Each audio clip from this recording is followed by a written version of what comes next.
चलेगी, नहीं चलेगी, नहीं चलेगी, भ्रष्टाचार नहीं चलेगा, नहीं चलेगा। नमस्कार, मैं हूं राम किंकर, हाजिर हूं एमसीडी की राम कहानी को लेकर के। देखिए, एमसीडी में लगातार जो भी हो रहा है उसको लेकर के ऐसा लगता है कि दिल्ली में अब अधिकारियों, पार्षदों, चुने हुए पार्षदों के बीच में दो तनातनी है वो लगातार बढ़ रही है। 7 जून का एक वाकया, इससे पहले मैंने आपको लगातार बताया था कि किस तरह से जो हो हल्ला हंगामा हो रहा है, लेकिन आज ये जो स्थिति है वह धरने पर बैठ गई है। और आप देख सकते हैं कि ये जो धरना है करोल बाग जोन से हुआ करता था। और पहले आपको बता दूं कि करोल बाग जोन में काफ़ी ज़्यादा जो दिक्कत हुई, सबसे पहले पार्षदों ने धरना दिया, कर्मचारियों ने धरना दिया, दोनों के बीच में जो जंग है, तनातनी लगातार बढ़ रही है। लेकिन मेयर कार्रवाई करें, मेयर इस पूरे मामले को देखें और इस पूरे मामले में उचित फैसला करें, इसकी मांग को लेकर के इंजीनियर्स फोरम, अधिकारी, इंजीनियर्स का जो संगठन है वो यहाँ पर पहुंच चुका है। और आप सीधे तस्वीरों में देखिए, लोकेंद्र पांडे आपको दिखा रहे हैं कि किस तरह से सैकड़ों की संख्या में जो कर्मचारी हैं वो यहाँ पर पहुंचे हुए हैं और सभी यहां पर अपना धरना प्रदर्शन दे रहे हैं और मेयर को यह ज्ञापन देंगे और साथ ही साथ मांग करेंगे। सबसे पहले मैं जोड़ता हूं कि कर्मचारियों को आप किस संगठन से हैं और यहां पर विरोध प्रदर्शन किस बात को लेकर है? देखिए, मेरा नाम करण सिंह महरोलिया है और मैं राष्ट्रीय महामंत्री हूँ अखिल भारतीय सफाई मजदूर संघ का। और ये जो रोष प्रदर्शन आज हो रहा है वो इसलिए हो रहा है कि जो नगर निगम के जो निगम पार्षद हैं उनके जो तानाशाही है उसके खिलाफ हो रहा है। अभी डैम्स विभाग के खिलाफ हो चाहे इंजीनियरिंग विभाग के खिलाफ हो, जो इन लोगों का रवैया है वो निंदनीय है। इन लोगों ने दादागिरी कर रखी है और ये कहते हैं कि हम भ्रष्टाचार के खिलाफ लड़ रहे हैं, लेकिन भ्रष्टाचार के खिलाफ तो हम लड़ रहे हैं, ये लोग भ्रष्टाचार करते हैं और हम उनके खिलाफ लड़ रहे हैं। तो आम आदमी पार्टी का जो नीति है वो ठीक नहीं है। अभी माननीय मुख्यमंत्री जी ने कहा कि हम जब नगर निगम में आएंगे जीत करके तो जितने भी सफाई कर्मचारी उनको पक्का करेंगे, लेकिन एक भी सफाई कर्मचारी को पक्का नहीं किया गया। और इसके अलावा जो कर्मचारी जिन्होंने आपकी पक्का करने की भी मांग है, लगातार प्रोटेस्ट भी आप लोग कर रहे हैं। दूसरा जो करोल बाग जोन में धरना हुआ था पार्षदों का, फिर इंजीनियर्स ने धरना किया है, ये क्यों ऐसा हो रहा है? देखिए, जो अंकुश नारंग जी हैं उनका बिहेवियर जो ठीक नहीं है। जो इंजीनियरिंग डिपार्टमेंट के लोग हैं या जो सफाई कर्मचारी हैं जो या अन्य अधिकारी हैं, चाहे डीसी हैं, चाहे एसी है, चाहे एसएस है, उनके खिलाफ उनका जो रवैया ठीक नहीं है। आप जो है मेयर यहाँ पर आए, मेयर के यहाँ आए हुए हैं, धरना प्रदर्शन करेंगे। अमूमन क्या मांगे हैं आपकी? अब आगे कैसे रणनीति बढ़ेगी? सबसे पहले तो मांग बताइए, धरना क्यों?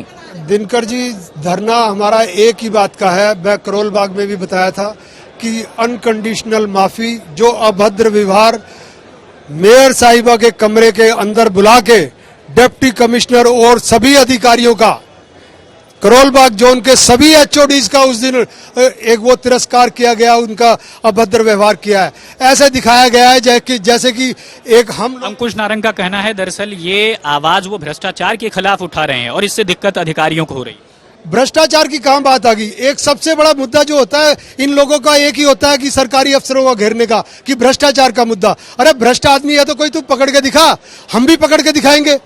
सब लोग एक एक उसको जो है काउंसलर एक एक चीज को कह रहा है कि इस बिल्डिंग को छोड़ दो, इस बिल्डिंग को छोड़ दो, ये बिल्डर की है, ये मेरे मामा की है, ये चाचा की। मैं आपसे जुड़ता हूं अभी। अरोड़ा साहब ये बताइए, अंकुश नारंग का ये भी कहना है कि अब तक 5 साल में जितने नोटिसेज रंजीत नगर के इलाके में नहीं पहुंचे उतना अब पहुंच गए। ये तानाशाही है और भ्रष्टाचार की कवायद। ये इनको कुछ समझना चाहिए।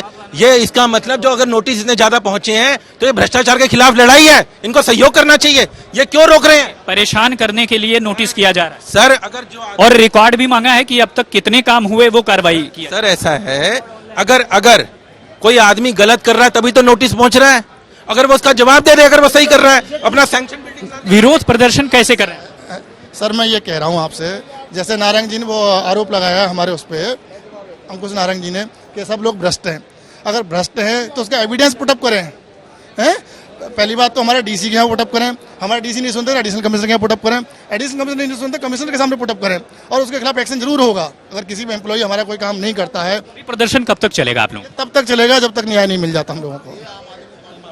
तो देखिए, आपने वहां जाके अंकुश नारंग जी का इंटरव्यू लिया था, उस इंटरव्यू को मैं देख रहा था। आपने 3-4 बार सवाल किए कि भाई क्या वो गलत उन्होंने दिया है, क्या नाम नोटिस न गलत दिया है क्या? उन्होंने उस बात को घुमा के इस बात के ऊपर लिया है कि 5 साल में कितने हुए, 5 साल में कितने हुए। ये सारी बातें घुमाने की है, पब्लिक को गुमराह करने की है। 4 साल से तो कोरोना चल रहा है, 2-3 साल से कोरोना चल रहा था। उस कोरोना के दौरान हमने किसी को कुछ नहीं कहा। अगर कोई इलीगल कंस्ट्रक्शन कर रहा है और उसका हम नोटिस दे रहे, क्या ये गलत है? उनसे पूछा जाए। फिर वो कह रहे हैं 5 साल की डिटेल तो ऑनलाइन है, वो क्यों नहीं ले लेते?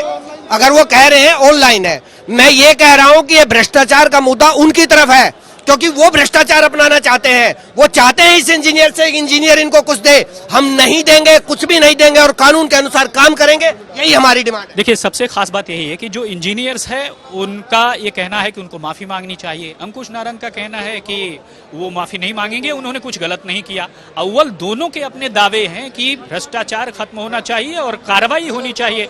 बावजूद इसके अगर इस तरह की तनातनी, इस तरह की जंग, इस तरह की लड़ाई अगर देखने को मिल रही है तो साफ है कहीं ना कहीं इससे जब अधिकारियों, कर्मचारियों और साथ ही साथ चुने हुए पार्षदों में इस तरह की तनातनी होगी तो वह ठीक तरह से इलाके का काम अंजाम नहीं दे सकते। तो जाहिर तौर पर इससे जनता का काम सफर होगा।